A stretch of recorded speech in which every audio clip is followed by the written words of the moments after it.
A paz do Senhor, meus queridos. Estamos de volta mais uma vez em nosso canal Ensinador Cristão. Quero convidar você para dar o seu like. E se você ainda não é inscrito em nosso canal, inscreva-se, ative também o sininho de notificações, a fim de receber os nossos vídeos e também as nossas dinâmicas, viu? Logo abaixo na descrição desse vídeo, nós temos dica importante para você que quer trabalhar com dinâmica nesta aula desta semana, tá certo? Vamos hoje estudar, ou seja, nesta semana, né? Estudar a lição de número 2, lição essa que traz como tema Sal da Terra e Luz do Mundo. A nossa leitura bíblica em classe é Mateus capítulo 5, versículos 13, 14, 15 e 16. Estarei lendo os textos porque a lição que nós vamos estudar esta semana é uma lição textual, né, onde vamos esmiuçar um pouco aquilo que diz o texto bíblico, tá certo? Principalmente os dois primeiros versículos, que é o 14, aliás, o 13 e o 14, tá certo? Então, o texto bíblico, a partir do versículo 13 do capítulo 5, diz assim: Vós sois o sal da terra. E se o sal for insípido, com que se há de salgar? Para nada mais presta, senão para ser lançado fora e ser pisado pelos homens. Vós sois a luz do mundo. Não se pode esconder uma cidade edificada sobre um monte. Nem se acende a candeia e se coloca debaixo do alqueire, mas no velador, e dá a luz a todos os que estão na casa. Assim resplandeça a vossa luz diante dos homens, para que vejam as vossas boas obras e glorifiquem o vosso Pai que está nos céus. Conforme nos é mostrado, a proposta dessa lição é estudar sobre a importância da nossa influência como cristão no mundo. Assim, analisaremos este assunto a partir das metáforas do sal e da luz, presentes no Sermão do Monte. Deus conta conosco para influenciar o mundo atual e, por isso, não podemos deixar de salgá-lo, bem como de iluminá-lo. O Evangelho nos chama para isso. Nós, cristãos, não estamos no mundo apenas como figurantes ou como enfeites de geladeira. Não. A vida que aqui vivemos deve deixar um sinal, caso contrário, viveremos a nossa própria falência.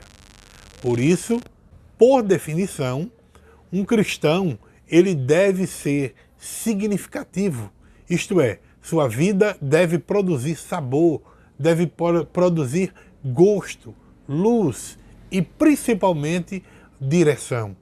O testemunho cristão é tão importante que, para ilustrá-lo, Jesus ele utilizou-se de elementos comuns aos seus ouvintes, que é justamente o sal e a luz. Jesus ele nos ensina que nós devemos ser sal da terra e luz do mundo. Se fosse para colocar no meu entendimento, eu diria que é uma das funções do cristão de mais importância. Ser sal, ser luz, é tão necessário e, infelizmente, em pleno século XXI, muitos têm deixado esta ordenança de lado. Dentre outras coisas, a vida cristã ela objetiva o testemunho diante da sociedade, demonstrando o nível de compromisso que o crente deve possuir em relação a Deus e, sobretudo, a promoção de sua glória através das nossas boas atitudes. Então, gente, ter vida cristã relevante não é uma simples opção para os crentes, é um imperativo, porque a palavra de Deus diz assim: assim resplandeça a vossa luz. Então, através do Sermão do Monte, nós compreendemos que a genuína fé ela só pode ser demonstrada na prática dos ensinos e no amor de Cristo. O primeiro tópico da nossa lição, ele traz como tema o sal tempera e conserva. Bom, o primeiro tópico, ele traz uma definição do sal, mas como é um lado técnico, uma definição muito técnica, nós vamos juntar o número 1 e o número 2 do primeiro tópico e fazer um resumo geral deste assunto. Na nossa lição de Escola Bíblica Dominical, o escritor fala o seguinte: na Bíblia, a palavra sal aparece como substância branca usada como tempero, remédio e conservante.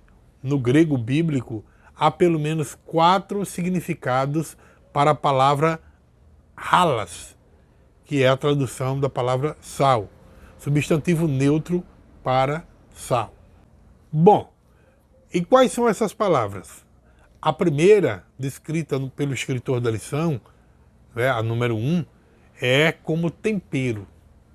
O que é que podemos entender disso, gente? É importante que você, como professor da escola dominical, pergunte aos seus alunos se alguém, dentre eles, tem problema de saúde ou algum tipo de problema, onde foi forçado ou ele foi orientado a uma dieta em que o sal não pode ser comido ou então não pode ser empregado com exagero. Certamente algum dos alunos pode ser que tenha esse problema, não é? E você deve aproveitar a ocasião para mostrar a importância do sal, que mesmo sendo um produto comum, faz uma enorme diferença como tempero, na comida. Então, gente, o sal, ele pode ser chamado de tempero dos temperos, já que raramente se encontra uma receita que não necessite de sal. Nós não encontramos. Só se for algo muito raro mesmo. Porque o sal, ele tem o poder de dar mais corpo aos pratos, realçando todos os outros sabores. Já o número 2, o escritor da lição fala que o sal, ele também é usado como substância fertilizante para a terra arável. E o que é que podemos entender disso? Bom, o sal que abastecia a Palestina e que vinha do Mar Morto, ele ainda hoje tem uma composição bem diferente do nosso sal de cozinha, que é basicamente composto de cloreto de sódio, e no sal do Mar Morto, o cloreto de sódio corresponde somente a cerca de 30% dos componentes, havendo também vários outros, como o cloreto de cálcio, o cloreto de potássio, o cloreto de magnésio, que são compostos utilizados na agricultura como fertilizantes. Já o número 3, o escritor da lição diz que o sal ele é usado como substância que conserva os alimentos da deterioração. Nos tempos antigos e até mais recente, este era o recurso para evitar a deterioração dos alimentos perecíveis, de modo que podiam ser ingeridos a qualquer tempo, sem a perda de seus valores nutricionais. Ora, o mundo não está pior porque as ações do crente, submisso ao Espírito Santo, contribuem para evitar a sua deterioração. O número 4, ele também mostra que o sal era usado como sabedoria e graça no discurso, conforme Colossenses capítulo 4, versículo 6, onde o apóstolo Paulo diz o seguinte: a vossa palavra seja sempre agradável, temperada com sal, para que saibais como vos convém responder a cada um. Bem, a palavra temperada com sal é aquela dada na dosagem certa, nem insípido, nem muito salgado. A expressão temperada com sal nos traz a ideia de fugir dos dois extremos, pois o sal, ele demasiado, é tão ruim quanto pouco ou nenhum sal. A dosagem excessiva ou deficiente de sal pode causar distúrbios indesejáveis ao nosso bem-estar físico. A palavra com sal é aquela que seja boa para a edificação e tem mérito e estimula a pessoa a pensar. A linguagem com sal não é uma linguagem que repugna, mas é algo que todos têm prazer de ouvir. O sal, ele tem também uma função monetária. Entre outras formas de uso, o sal ele destacava-se na sua função monetária porque ele era usado nas transações comerciais. É tanto que inclusive o termo salário, ele deriva-se do latim salarium, que significa dinheiro de sal, porque era algo usado como parte do pagamento dos soldados romanos. Mas além da função monetária, o sal também ele tinha um valor médico. Então, para além do valor nutritivo do sal, principalmente quanto ao sabor dos alimentos, há de se considerar também o elevado valor medicinal. Enquanto o consumo excessivo traz prejuízo ao organismo, a abstenção absoluta e continuada também pode provocar danos à saúde. E é daí porque o crente não só tem que tornar suas ações espiritualmente aprazível, prazerosa no ambiente em que ele está, como também ele precisa exercer um papel restaurador entre os doentes.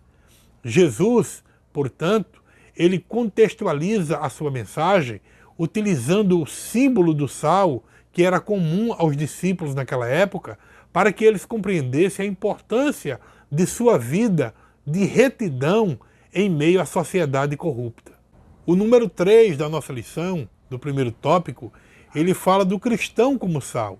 Esse também é um subtópico bem interessante, porque nós precisamos entender que assim como o sal ele possui a função de preservação, o cristão, ou seja, os cristãos verdadeiros, eles devem estar constantemente combatendo a corrupção essa moral e espiritual da sociedade na qual nós vivemos. Porque as ações do crente, submissa ao Espírito Santo, elas contribuem para evitar a sua deterioração no mundo atual. O papel do cristão é único, insubstituível. Se o cristão falha em seu testemunho cristão, deixa uma lacuna que ninguém poderá preencher. O mundo é semelhante à carne, que se não tiver preservativos, vai apodrecer. Sua tendência é sempre para a poluição, para a imundícia. O mundo é decaído, é pecaminoso, é mau. No decorrer da história, temos experimentado avanços em tecnologia, em ciência, que jamais imaginaríamos. Mas ao contrário do homem se aprimorar como raça, os conflitos, as guerras, a violência, a desonestidade, os vícios, a corrupção, esses só têm aumentado cada vez mais. Mas o sal é muito interessante que ele dá sabor aos alimentos. Nós, como cristãos, nós somos chamados para dar sabor à vida das pessoas. Nós precisamos ser pessoas que chegam a trazer sabor na vida daqueles que nos ouvem. Mas há crentes que vivem reclamando, amargurados, desanimados.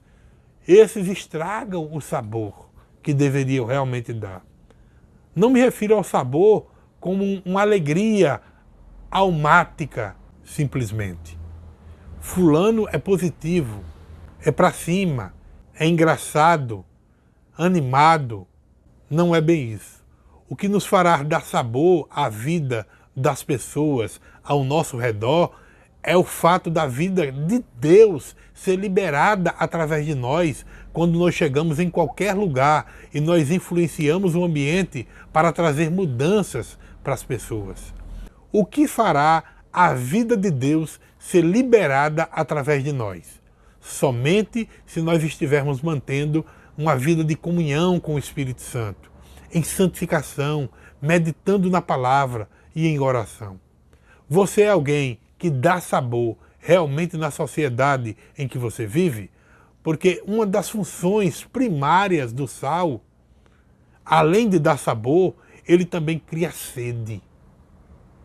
Você já imaginou uma pessoa que come comida salgada? Aqui no Nordeste, por exemplo, muitas pessoas gostam de charque. É uma comida que é muito salgada. Quando termina de comer, a vontade que dá é de beber muita água. Por quê? Porque o sal, ele produz sede nas pessoas. E o que foi que Jesus disse? O Senhor Jesus disse: bem-aventurados os que têm fome e sede de justiça, porque eles serão fartos. Então imagine que se você, como cristão, agir como sal da terra, as pessoas vão sentir sede de justiça, vão sentir sede de Deus, porque você vai chegar para despertar sede nas pessoas. É este o papel do sal. Aliás, um dos papéis do sal aqui neste mundo, em meio à sociedade na qual nós vivemos. O segundo tópico da nossa lição, ele fala sobre a luz ilumina lugares em trevas. O número 1 traz o conceito físico e metafórico. Bom, a luz, ela aparece logo no início da criação. E antes mesmo da criação do homem, a luz também já aparecia, pois a luz ela é vital para os seres vivos. O escritor da lição, ele diz o seguinte na lição: do ponto de vista bíblico, a luz ela pode ser aplicada metaforicamente a Deus, a Jesus, à palavra de Deus e aos discípulos de Cristo. É muito interessante dizer que a Bíblia ela declara que Deus é luz. Cristo também é a manifestação plena dessa luz. Por isso, o próprio Jesus se apresenta dizendo: eu sou a luz do mundo. Contudo, a luz de Deus ela é manifestada em Cristo e também é refletida em sua palavra, para que o cristão tenha a sua vida pautada pelas Santas Escrituras. E por último, os cristãos ou os remidos também são vistos como luz, tanto no sentido coletivo como também no sentido individual. Daí vem a declaração de Mateus, onde diz no versículo 14 desse capítulo 5, vós sois a luz do mundo. O número 2, ele fala do cristão como luz. O apóstolo Paulo, em Filipenses capítulo 2, versículo 15, ele diz que nós devemos resplandecer como luzeiros no mundo. Essa luz ela inclui tanto o que nós falamos, quanto o que nós fazemos. Ou seja, o meu testemunho verbal e as minhas boas palavras, tudo reflete como luz. De acordo com John Stott, essas obras elas são obras de fé, da fé e do amor. Então, quando eu pratico qualquer obra diante de Deus, obras essas, obras de fé, obras de amor, tudo isso são expressado como luz diante de Deus. E também da sociedade em qual nós vivemos. Então, expressa a lealdade do cristão a Deus, né? Através das suas obras. O nosso evangelho, ele poderia inclusive ter mais credibilidade diante da sociedade se realmente nós agíssemos como luz do mundo. E Deus e a sua palavra seriam muito mais honrada diante da sociedade que nós vivemos. Por quê, irmãos? Nós somos luz do mundo. E a nossa luz, ela deve refletir quem? Cristo. Na medida em que nós aspergimos no mundo a luz de Cristo, por meio das boas obras, por meio daquilo que nós falamos, daquilo que nós praticamos, o Pai é glorificado no céu e os homens são servidos aqui na terra. O fato de nós estarmos acostumados à luz, por outro lado, nos leva muitas vezes a não compreendê-la como algo essencial para a vida. Só quando a luz desaparece, muitas vezes é que nós damos conta da sua real importância. As plantas, por exemplo, elas sobrevivem porque metabolizam substâncias orgânicas através da energia oriunda da luz do sol. Na verdade, a Terra depende da energia solar para sua sobrevivência. Isto significa que só a presença de Cristo, o sol da justiça, é capaz de pôr ordem no mundo e permitir que os crentes reflitam o brilho dessa luz para trazer vida aos que os cercam. O princípio para ser a luz do mundo é bem fácil. As pessoas elas precisam enxergar algo de bom em você. A luz, ela nos permite ter visão. Quem que enxerga no escuro? Então, a luz, ela abre os olhos das pessoas. Precisamos compreender isso, porque quando não há luz em algum lugar, você não consegue enxergar nada. Não é à toa que Jesus disse que ele é a luz do mundo. A luz, ela serve para iluminar. Ela espanta as trevas que existem num lugar onde não há luz, onde a luz não está presente.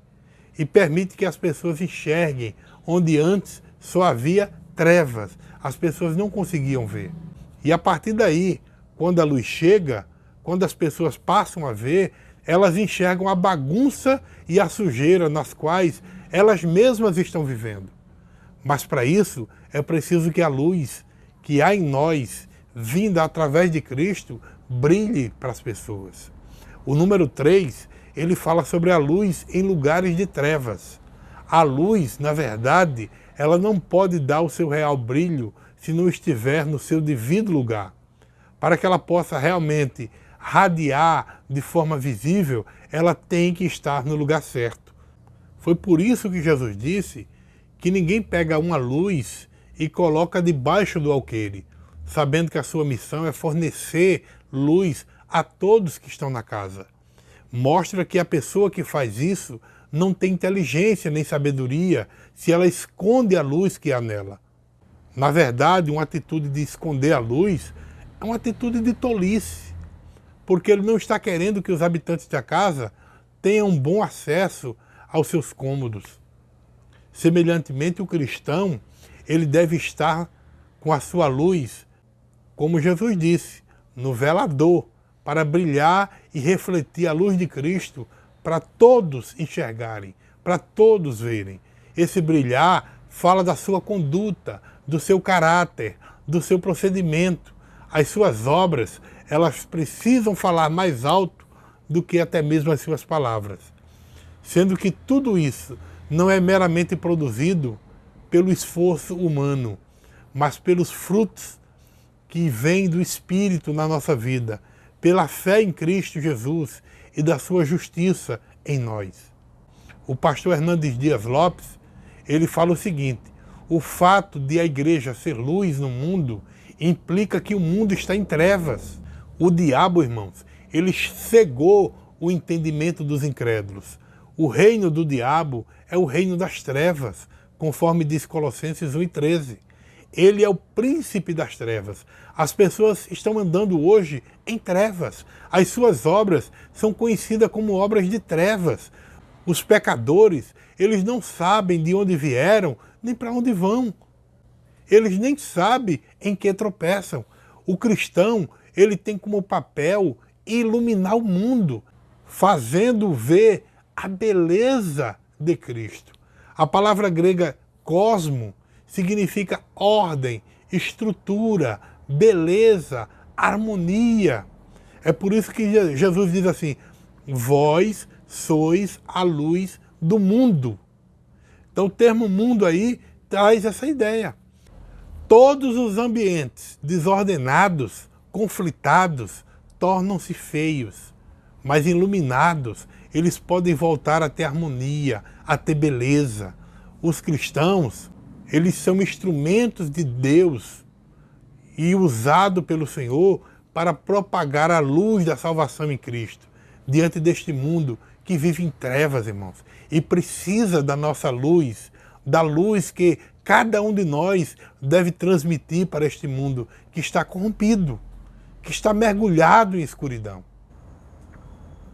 O terceiro tópico da nossa lição traz como tema discípulos que influenciam. E o número 1, ele fala sendo sal. Muito interessante esta expressão usada pelo escritor da lição, uma vez que o sal, ele é algo que, apesar de ser usado, mas ele não aparece. ele é algo que atua de maneira oculta, de maneira silenciosa.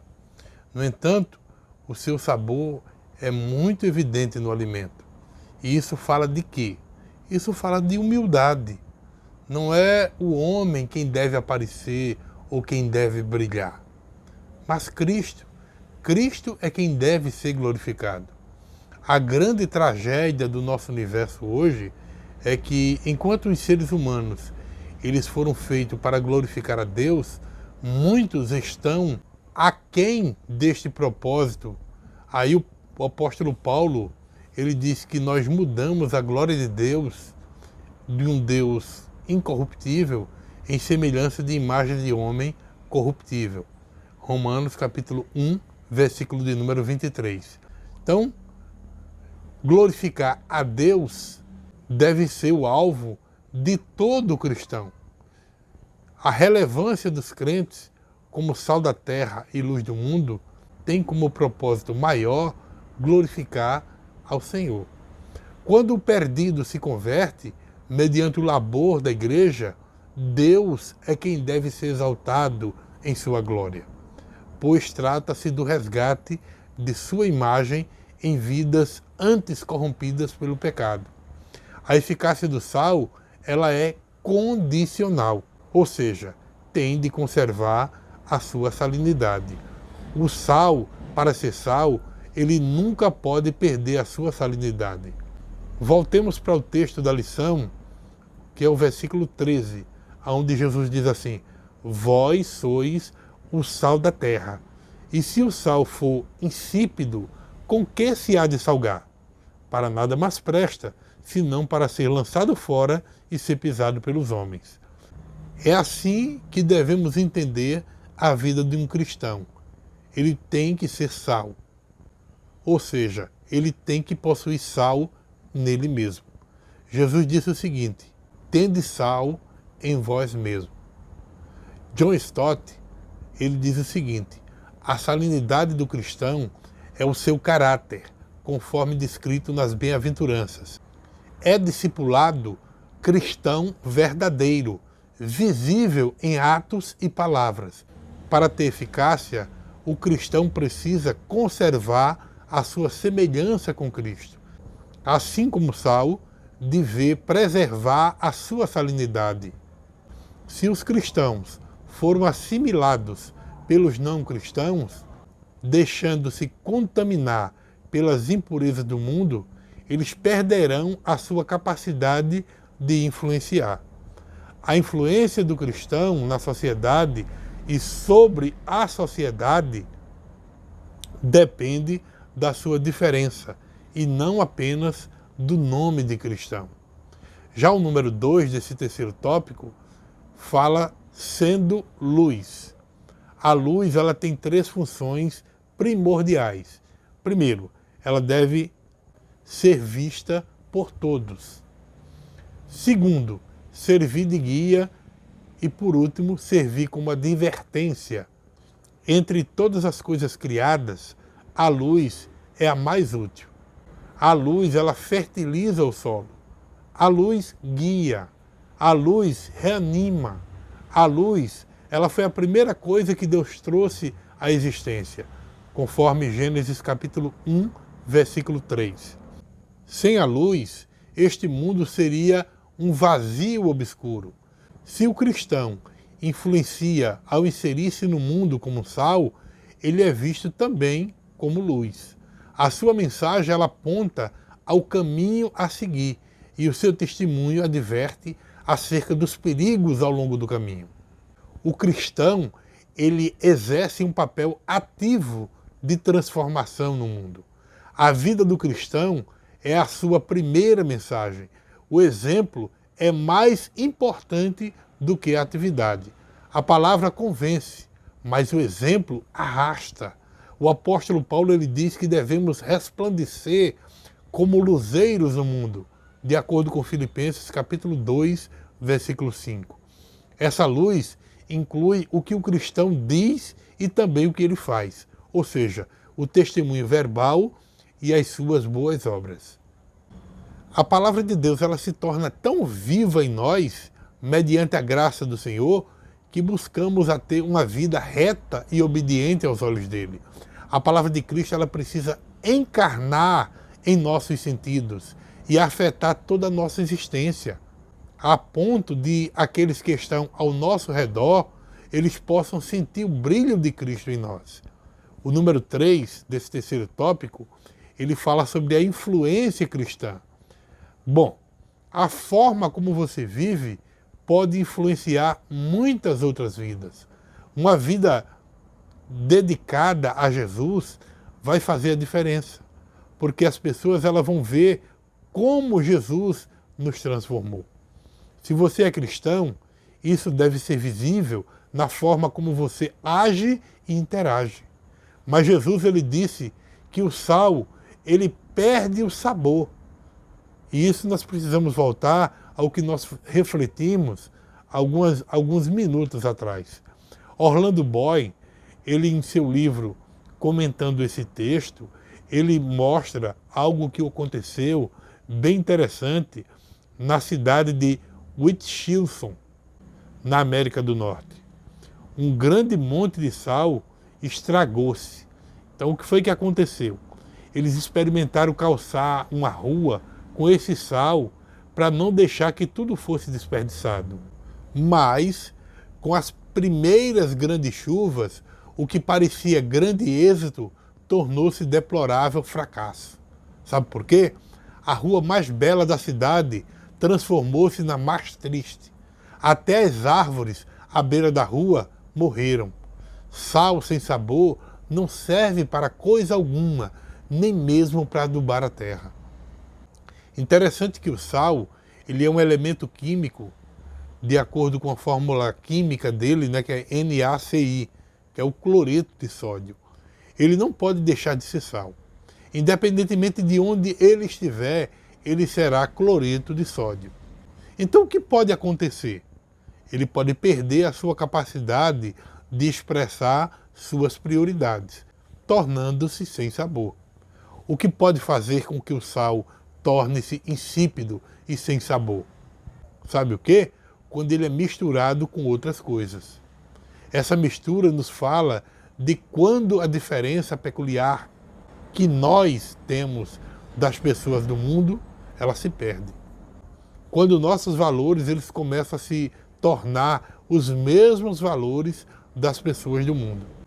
Quando começamos a desejar e a valorizar as mesmas coisas que as pessoas do mundo também valorizam. Quando o nosso comportamento cristão começa a não ser tão diferente do comportamento das pessoas do mundo. E também quando a fronteira que separa as coisas de Deus e as coisas do mundo não está mais claramente estabelecida em nossas vidas. D.L. Moody, ele diz que alguém pode pregar com a eloquência de um anjo, mas se essa pessoa vive como um demônio, a sua pregação não servirá para nada. Lembre-se, nós somos sal da terra e luz do mundo.